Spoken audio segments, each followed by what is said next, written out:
जितने आस्था चैनल पर कथा सुन रहे हो, जितने फेसबुक और यूट्यूब पर सुन रहे हो, बहुत सावधानी से सुनना।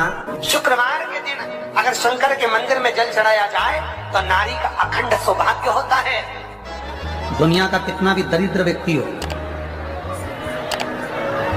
चाहे दुनिया का कोई व्यक्ति ऐसा हो जिसका कभी व्यापार चलता ही नहीं, उसने 50 बार बदल के देख लिया, फैक्ट्री चली नहीं रही, जिस काम को करने के लिए जाते हैं वो काम टल जाता है, आज की जगह कल, कल की जगह परसों, परसों की जगह नरसों, काम होता ही नहीं। शुक्रवार के दिन बेलपत्री के वृक्ष के नीचे एक नियम वो अगर अपनी जिंदगी में बना ले, प्रदोष काल में, प्रदोष के समय पर बेलपत्री के वृक्ष के नीचे एक बार जाकर नमन करना और प्रदोष काल में शंकर भगवान के मंदिर में दिया लगाना।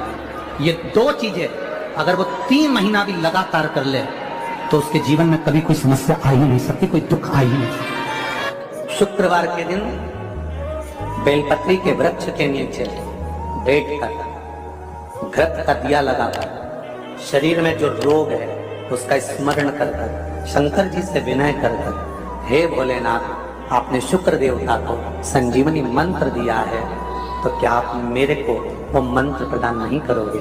मेरे रोग, मेरी बीमारी, मेरे दुख को आप नहीं हरोगे? शिव से कहो, ये शरीर आपने दिया है और भजन करने के लिए दिया है, स्मरण करने के लिए दिया है, कीर्तन करने के लिए दिया है, तो संभालोगे भी आप। और बेलपत्री की ओर मुख कर घी का दिया लगाकर महामृत्युंजय मंत्र का स्मरण कर लेने पर धीरे धीरे धीरे धीरे धीरे धीरे वो रोग समाप्ति की ओर आता चलेगा। कभी शिव मंदिर में जल चढ़ाने का मौका मिले और आप शंकर जी के मंदिर में जल चढ़ाने के लिए जाएं, तो केवल जल चढ़ाकर वापस मत आना, केवल बेलपत्र चढ़ाकर वापस ना आना, दिया लगाकर वापस ना आना। आते आते बाबा भोलेनाथ जी से ये भी पूछ कर आना, बाबा आप मंदिर में बैठे रहते हो, बहुत दिन हो गए आपको बैठे बैठे, चलो आज मैं आपको मेरे। आप अगर कहीं जा भी नहीं सकते तो शिव तत्व कहता है कि अपने घर में बैठकर भगवान शंकर की अविरल भक्ति को धारण करो। जितना आप शिव को याद करोगे उतना उतना आपकी जिंदगी का दुख कटेगा।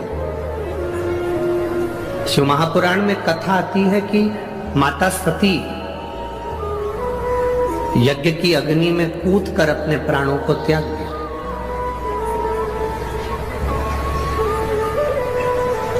अब माता सती जब यज्ञ की अग्नि में कूद कर अपने प्राणों को त्याग दी और माता सती प्राणों को त्यागने के बाद भगवान शिव ने जब देखा कि माता सती के प्राण जा रहे हैं, पर सती ने बहुत बड़ी गलती कर दी।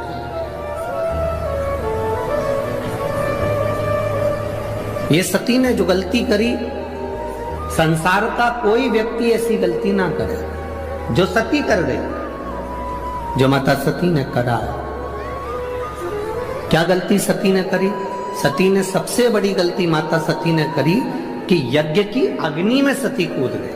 हमारा सनातन धर्म कहता है कोई यज्ञ हो रहा हो, कोई अनुष्ठान हो रहा हो, कोई कथा हो रही हो, कोई प्रवचन हो रहे हो, कोई धर्म का आयोजन हो रहा हो, कोई धार्मिक आयोजन हो रहा हो, बन सके तो उसमें प्रयास करना कि अपने हाथ को आगे बढ़ाकर उस यज्ञ को पूर्ण कराने का प्रयास करना। अपना टांग, अपना पांव उसमें मत अड़ाना, नहीं तो सती जल जैसे जलकर भस्म होना पड़ सकता है। माता सती ने एक गलती कर दी कि यज्ञ के कुंड में माता सती चली।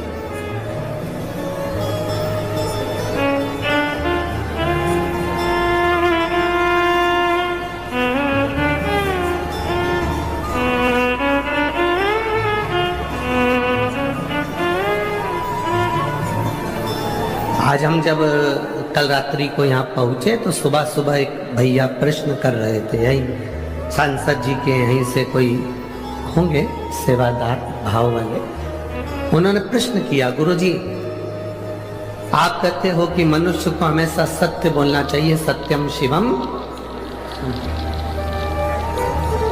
क्या व्यक्ति को कभी झूठ नहीं बोलना चाहिए? हमने कहा बोलो। कौन मना कर रहा है? पर झूठ बोलने के लिए भी एक जगह है, झूठ बोलने के लिए भी एक स्थान है। जब कोई गाय कसाई के हाथ में आ जाए, कटने जा रही हो, तब झूठ बोल दो कि ये गाय मेरी है और तू अब भी छोड़ा।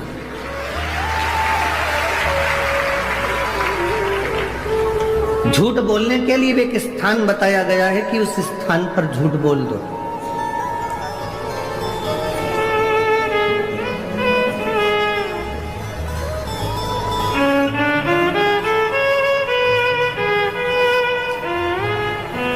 माँ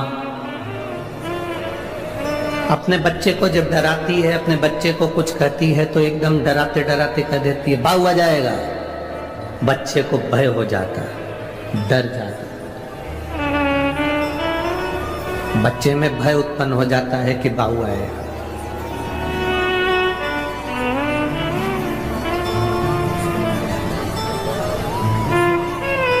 जैसे बच्चे में भय होता है कि बाऊ आ जाएगा तो बच्चा डर जाता है, उसी तरह जब हम प्रतिदिन पंचाक्षर मंत्र नमः शिवाय, षडाक्षर मंत्र ओम नमः शिवाय या श्री शिवाय नमस्तुभ्यम का जाप करते हैं तो मृत्यु को, पाप को, हमारे बेकार कर्म को भी भय लगता है कि मैं इसके नजदीक नहीं जाऊं। मंत्र का जाप, मंत्र का स्मरण, नाम का स्मरण जीव को